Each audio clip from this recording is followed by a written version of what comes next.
시사야.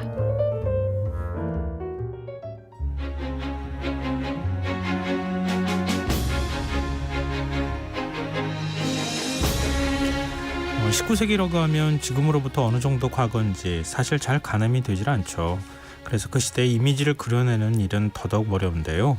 19세기, 그러니까 지금으로부터 200년 전 서울의 풍물을 직접 눈으로 들여다보는 것처럼 생생하게 읊은 노래가 있다고 합니다. 바로 한양가라고 하는데요.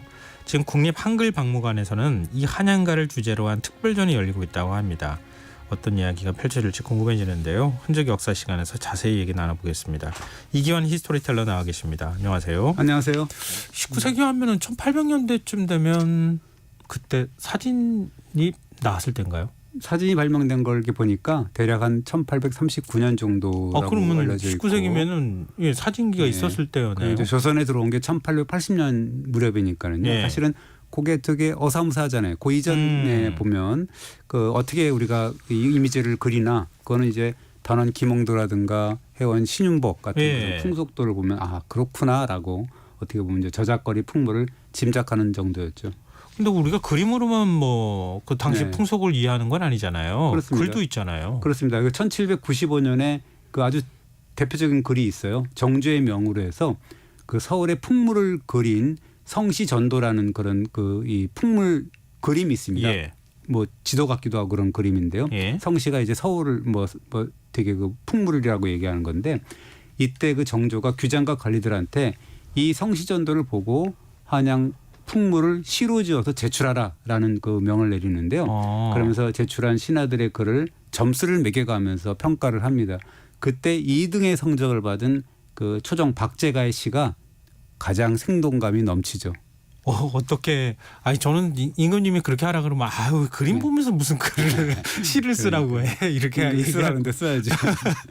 근데 어떤 시예요? 그러니까 이 1등은 못했어요. 그러니까 왜냐하면 네. 이 정조가 문체반정을 주장을 해서 1등은 누가 했냐면 병조정랑이라는 그 신광하라는 분이 했는데 예. 굉장히 모험적인 답안. 그러니까 그 중국의 고사를 인용하고 뭐 이런 식으로 답안했고 네. 이 초정 박제가의 글은 되게 적나라하게 서울 거리를 묘사했는데 이런 식입니다. 물가 주막엔 술지개미 산더미네 눈먼 장님 호통치니 아이놈들 깔깔거리고 개백정이 옷 갈아입으면 사람들은 몰라봬도 개는 쫓아가서 지저대고 성을 내면서 노려본다라고 하는 그런 그 노래를 읊었고요. 네. 또 아전배들은 허리로 인사하고 시정잡배들은 이빨 사이로 침을 뱉어낸다. 뭐 이런 묘사도 있습니다. 아니 이렇게 리얼하게 묘사를 하는 시를 썼으면은 그러니까요. 일등을 줘야 될 것 같은데 임금님이 바라볼 때는 임금님 문체반정하는데 그게 불경스러운 저속한 얘기가 있어요. 그렇게 말입니다. 그러니까 그런 시를 보면 박제가 시를 보면 뭔가 습하고서 이렇게 그 우리도 뭐 고등학교 때도 보면 침 좀 뱉었다 이런 건데 그냥 멋있어 보이고 이런 것도 있어서 이렇게 네. 뒷골목 양아치 같은 모습이다라는 건데 그래서 이 박제가의 시가 굉장히 당대에도 화제를 뿌렸나 봅니다. 그래서 어떤 사람하고 필담을 나누던 중국인이 네. 갑자기 박제가에게 침 뱉는 양아치 시를 이제 인용하면서 아니 당신들 조선에서 이빨 사이로 침 이렇게 쓱 뱉는 게 조선의 인사법이라고 하는 게 맞느냐 이렇게 물어보니까 이 조선 그 말을 들은 조선 사람이 창피한 거예요. 예. 우리가 뭐 조선의 침뱉기 신공 이게 무슨 뭐 그래갖고 이제 나는 모르는 얘기다라고 딴청을 피웠는데 그 말을 들은 정조 임금이 노발대발을 해갖고 박제가 시를 중국에 소개한 그렇게 그 자를 색출해서 뭐 이게 처벌해라 뭐 이런 명을 내렸다. 아 그래요? 근데 정조는 또 생각해 보면 그래도 2등상을 준 거 아닙니까? 그러니까요. 그래놓고 또 이걸 왜 이거 가지고 문제 삼아요? 그러니까 이 정조가 문체반정에 대해서 그 당시 되게 신경을 써서 뭐 문체가 좀 이상한 사람한테는 뭐 예를 들자면 그 이 과거도 못 보게 하는 뭐 그런 상황이었기 때문에 이게 되게 적나라하게 쓴 거긴 하지만 자기가 당신이 이제 이렇게 시를 뭐 시험을 냈기 때문에 아마 2등상을 줘놓고 이렇게 했다 디스를 한 건데라고 할 수가 있는 건데요. 이 박제가 스타일의 이런 성시전도시가 다른 사람한테 굉장한 영향을 끼쳤다라고 합니다. 이 정조의 명이 아니더라도 성시 전도시를 따라 지은 사람들이 많았어요. 근데 그중에 그 후의 인물인 신태권이라는 사람은 당대 담배 열풍을 성시 전도시에서 이제 본인이 쓴 성시 전도 얘기를 했는데 뭐라고 썼냐면 네. 위로 정승판서부터 아래로 가막군까지 그리고 안에서는 규방서부터 외방고을의 기생들까지 입을 가진 사람이라면 다 담배를 즐겼다라고 이제 했고 그리고 신태권의 시를 보면 당대 그 부동산 거래 허와실 이런 것도 좀 적나라하게 드러나 있는데 네. 그 당시에 부동산 중개업자를 집주름 혹은 각회라고 했는데 집주름이 1000냥을 매매하고 100냥을 값으로 받으니 동쪽 집 사람에게 서쪽 집을 가리킨다 뭐 이렇게 뭐 썼더라고요. 이건 너무 지나친 폭리 아닙니까? 중개 수수료가 10%였다는 거잖아요. 그렇습니다. 그러면서 이제 동쪽 집 사람한테 가서 서쪽 집 사라고 이렇게 꼬시고 뭐 이랬다라는 얘기죠. 예. 신태권 시를 보면 예전에는 조용하고 외진 곳을 좋아했는데 지금은 시끄럽고 낮은 데를 탐낸다라는 표현도 있는데요. 요즘에 그 강남 선호현상 같은 걸 좀 느끼는 그런 느낌이에요.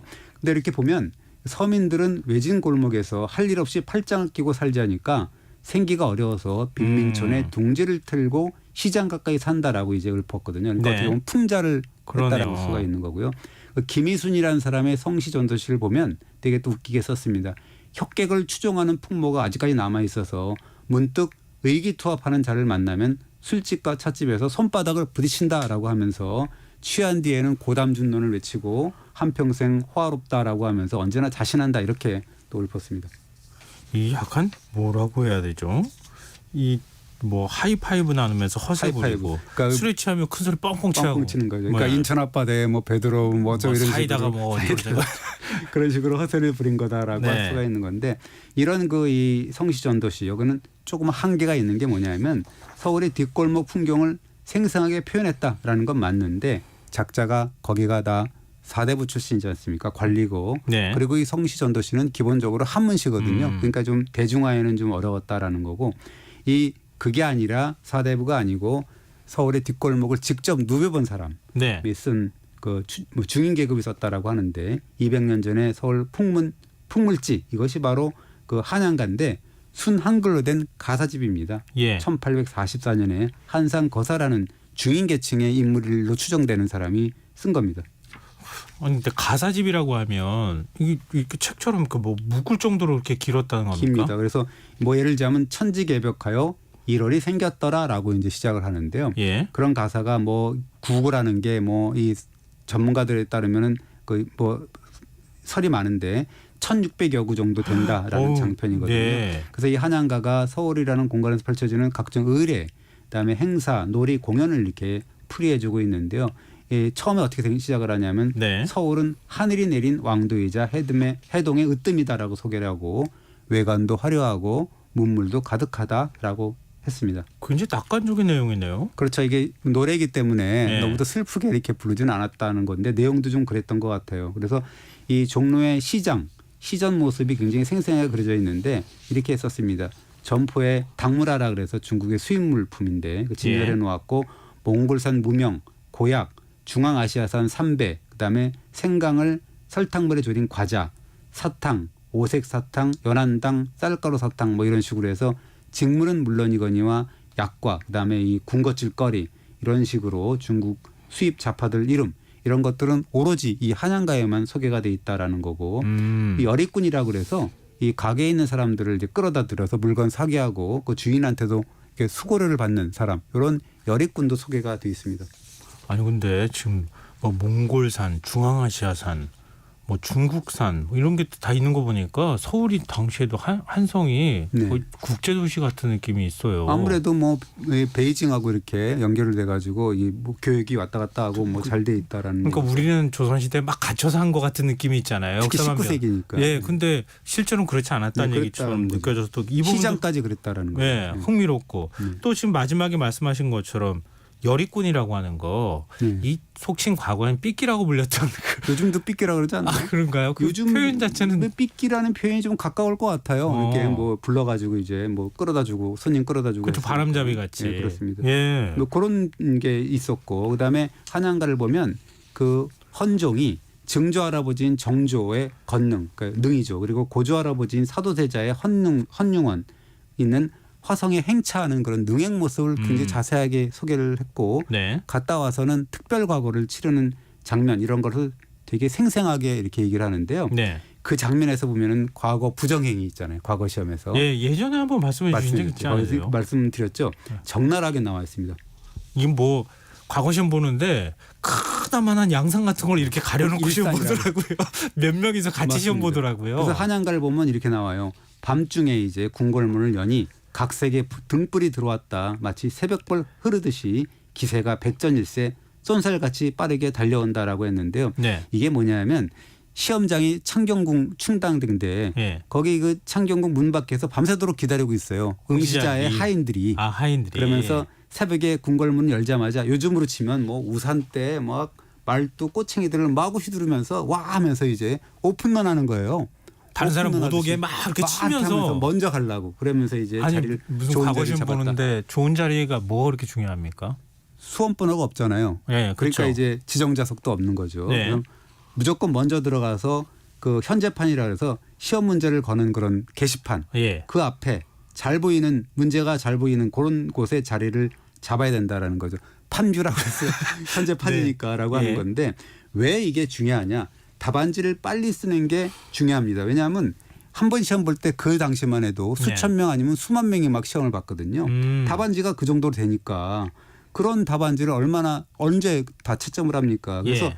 먼저 제출한 답안지 300장을 골라가지고 거기서만 채점을 했다라는 기록이 있고 아. 그래서 이건 말이 안 된다라는 그런 상서문이 막 올라오고 막 그러거든요. 예, 예. 그러니까 이제 자리 선점해서 빨리 답안지를 제출하고 빨리 나가는 게 이제 상책이었다라는 거죠. 아니 근데 답안지가 7만 장이라면 대체 얼마나 많은 그 유생들이 시험 봤다는 아마 거예요? 지난번에 말씀 한번 드린 적이 있었던 것 같은데 1800년에 실시된 이틀간의 특별과거시험 여기서 무려 21만 명이 응시를 했다라는 기록이 있는데 단단히까지 시험 그 인원이 나와 있거든요. 예. 그중에 답안지를 낸 사람이 7만 명이라는 거죠. 그러니까 이 7만 명의 답안지를 어떻게 봅니까? 그러니까 말도 안 되는 얘기죠. 그래서 요즘은 컴퓨터로 채점을 그렇죠. 하지만 소동파가 와도 떨어진다라는 말이 그때 당시에 나왔다라는 거죠. 그러니까 다른 과거장도 마찬가지였고요. 그 시험지 점수 매길 때요 글자 이렇게 따고 아이 됐어 그리고 이걸 갖다 버리고 앞에 거만 봤다 뭐 이런 식으로. 그 정도 수준이었겠는데. 그래서 나중에는 그래서 뒤에 거부터 봤다라는 거예요. 하도 뭐 말이 많으니까 뒤에 낸 사람 거부터 그 중간 건 안 보고요. 안 보고 뭐 그런 식으로 했더라. 그럽니다. 조선시대 과거 시험에 새로운 모습을 발견하게 되는 것 같습니다. 근데 이 한양가에는 이런 내용들이 상세하게 기록이 되어 있습니까? 그러니까 그렇습니다. 일종의 이제 돗대기 시장처럼 변하고 또 시험 답안지 작성도 정상적으로 막 하지 그러니까 예를 들자면 않고. 그렇게 자리를 잡았으면 진짜 제대로 답안지도 작성을 해야 되는데 네. 그래서 한양가를 보면 이렇게 나와 있어요. 문제를 받아들고 각자의 자리에서 그 예상 문제라든가 답안지라든가 참고 서적을 담은 책행담이라 해서 책가방 그걸 열어서 답을 풍우처럼 지어낸다라고 했는데 문제는 이렇게 풍우처럼 지어내는 그 답안지를 쓴 사람 이 사람이 응시자가 아니라는 거죠. 그 응시자인 거자라고 하는데 응시자는 가만히 있고 옆에 앉아있던 거벽이라는 문장 담당이 이제 그 책가방에 숨겨온 예상 답안지나 참고서를 꺼내서 답안지를 구구절절히 읊어내요. 문장을 읊어내면 그 글씨 담당인 사수가 일필휘지로 이제 그 써내려가면서 이제 그 제출했다라는 얘기죠. 그러니까 대리 시험을 본 거네요. 그렇습니다. 역할 분담까지 해가지고 그것도 한 명이 아니라 여러 명이 그 오픈런으로 자리 싸움을 했던 사람이 3명 예. 하고 이제 문장 담당인 거벽, 글씨 담당인 사수, 그다음에 응시자인 거자 이런 식으로 해서 6명 정도가 그 과거 비리단을 구성을 했다라는 건데 와. 이게 한양가에 이렇게 묘사된 부정행위는 지난번에 한번 소개를 드렸는데 네. 김홍도의 공원 추녀도를 보면 100% 똑같이 나와 있어요. 일산이라고 아까 얘기했잖아요. 예, 우산. 우산 펼쳐진 모습에 펼쳐놓으면 그 밑에서 옹기종기 옹기종기 모여가지고. 모여갖고 시험 보는 모습 그게 100% 나와 있다라는 거고요. 한양가에서 가장 중요하게 생각하는 연구자들이 보는 거는 뭐냐면 전체 분량의 한 17%를 차지하고 있는 승전 노름이다라는 이야기를 하고 있습니다. 승전 노름은 뭐죠? 승전은 왕명을 전달하는 별감을 의미하는데요. 이 별감이 뭐냐면 국왕과 왕비나 세자를 지근거리에서 모시는 자들 뭐 이런 사람들인데 이 승전 노름은 그래서 이 궁중의 별감들을 위한 공연이라고 볼 수가 있는데요. 엄청난 규모의 무대를 꾸며놓고 본격적인 공연을 펼쳤다라고 하는데 네. 한양가를 보면 검은고 연주자에는 공무 연주자하고 가객들이 다 모였다. 검은고에는 뭐 임종철이가 있고 노래에는 양사가 있고 슬픈곡조에는 공덕이가 있고 이런 식으로 하면서 각색의 기생들이 들어오는데 내이녀, 침선비, 공주의 계집종, 해민서, 의녀 이런 사람들이 다 기생 역할을 했던 사람들이에요. 네. 늙은 기생, 젊은 기생, 어린 기생 다 온다라고 하면서 뭐 추월이, 관산월, 부용이, 채봉이, 초선이, 매양이 이런 식으로 해서 기녀들 이름까지 하나씩 거론하면서 이렇게 한양가에 기록을 했습니다. 거의 뭐 BTS 뺨치는 공연을 했겠는데요. 그렇습니다. 그래서 이 한양가에 나온 공연을 보면 아이템을 이렇게 연구를 해보면 이게 하루 종일 걸리는 공연이었을 것이다. 라고 공연 한번 시작하면요. 그렇습니다. 그래서 이 악단 연주에 맞춰서 가객들, 기생들이 다양한 노래를 불렀고 뭐 사랑 노래, 이별 노래 했고 또 기생들이 건물을 비롯해서 다양한 춤까지 추고 그래서 노래, 연주, 춤까지 3일체가 어우러진 대규모 공연이었다라고 이야기를 하더라고요. 근데 별감들을 위해서 이런 공연을 진짜로 열었다고요? 한양가에 뭐라고 나오냐면 이 당직 근무를 마친 별감 100명이 참석했다라고 얘기가 나오거든요. 아, 근데 100명을 위해서 이렇게 큰 공연을 해요? 그러니까 이게 별감들의 독특한 신분 때문이다라는 분석이 있습니다. 이 별감은 사실은 그 조선에서는 예. 하위직이잖아요. 그렇죠. 그렇지만 임금이라든가 뭐 이런 사람들 뭐 주요 인물들을 지금거리에서 모신 사람들이었기 때문에 문고리 권력이었구나. 위세는 뭐 대단했다, 양반 못지않았다라고 하는데 예. 신분 더 이상 올라갈 수는 없지만 그 유흥가, 조선의 유흥가를 주름 잡은 사람들이다라고 하는데 왜냐하면 당대 그 궁중연회에 각 지방의 기생들이 동원이 되는데요. 예. 그 당시에 이 사람들한테 관청에서는 별도 여비를 주지 않았어요. 예. 각자 도생하라는 거였는데요. 그러니까 이제 기녀들이 서울에 머무는 동안에 숙소, 그다음에 생활비 이런 게 이제 걱정이 되잖아요. 그렇죠.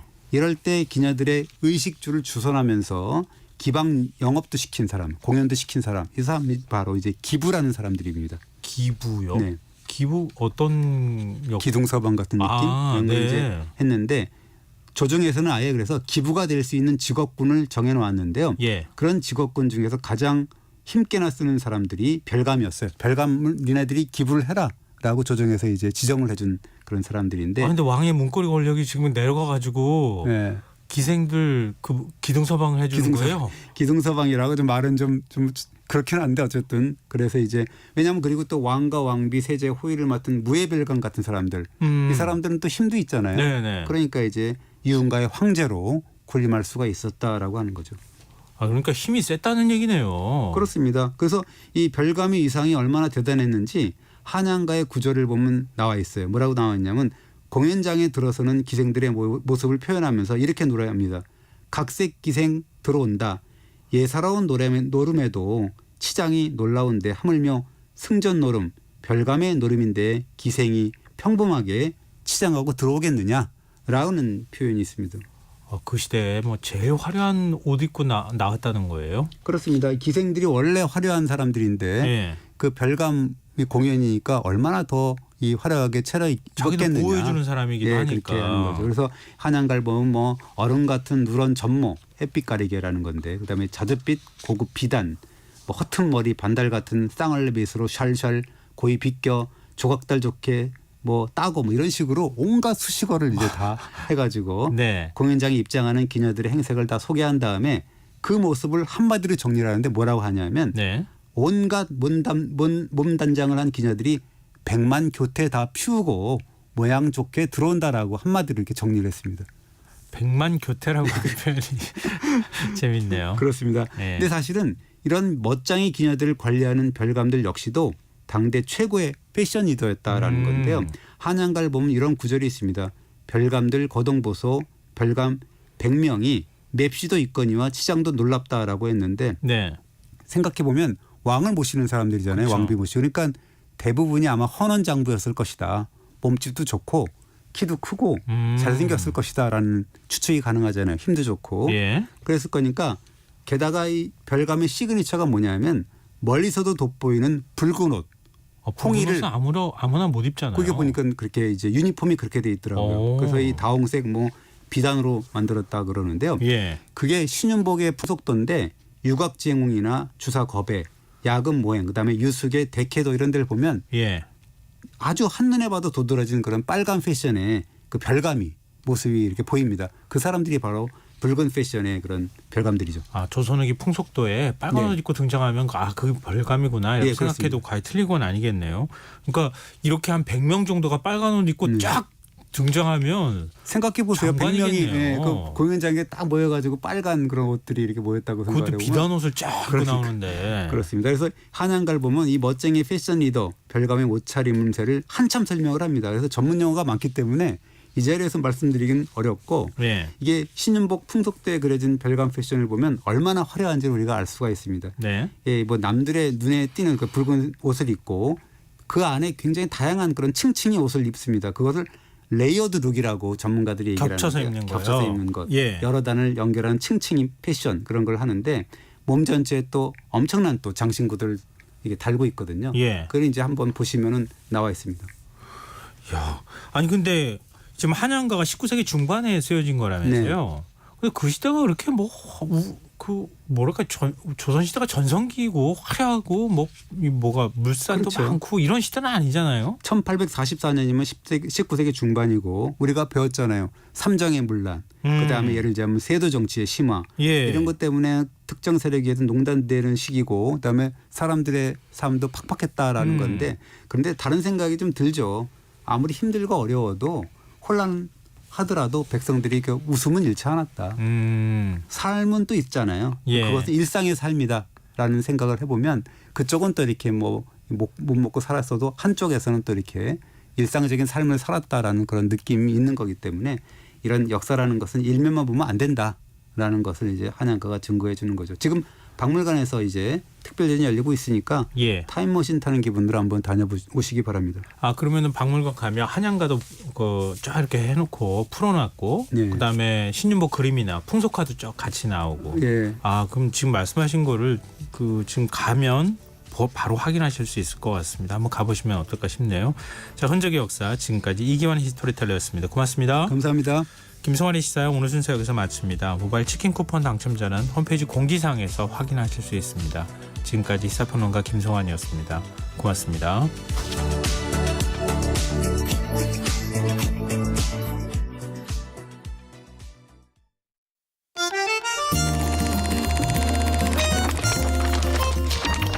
강유정의 영화관, 정여울의 도서관.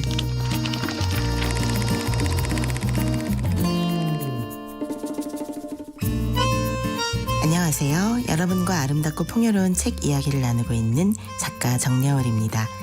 오늘 함께할 책은 헨리 데이비드 소로의 겨울 산책입니다. 하버드 출신의 수재가 숲속에 혼자 들어가서 오두막을 짓고 산다니 사람들은 헨리 데이비드 소로를 이해하지 못했지요. 소로는 사회적 시선에 매달리지 않고 오직 자신만의 열정과 의지를 실험하기 위해 월든호스의 오두막으로 들어갔던 것이지요. 시인 엘러리 채닝은 그런 소로의 든든한 벗이었습니다. 채닝은 소로가 숲속을 산책하는 일 속에서 진정한 기쁨을 발견하는 것을 이해했습니다. 소로가 야생화나 숲속의 동물들에게 무한한 친밀감을 느끼는 것을 타박하지도 않았습니다. 많은 사람들은 소로를 낙오자나 아웃사이더라고 생각했지만 채닝은 소로의 아주 사소한 감정까지도 이해해 주었습니다. 소로가 독감에도 불구하고 강연을 강행하다가 폐결핵에 걸려 사망했을 때도 친구인 엘러리 채닝은 슬픔을 삼키며 이렇게 애도했습니다. 아무도 소로보다 더 훌륭한 미완성 인생을 살지 못했다.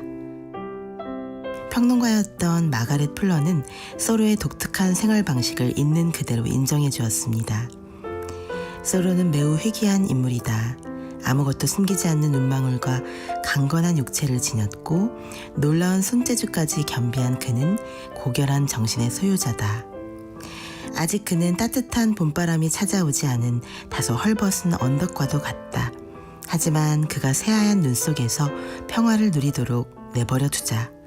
그는 부침성이 있어 언젠가는 자신을 기를 만한 비옥한 토양을 찾을 것이다. 소로가 다른 사람처럼 살지 않는다고 평범한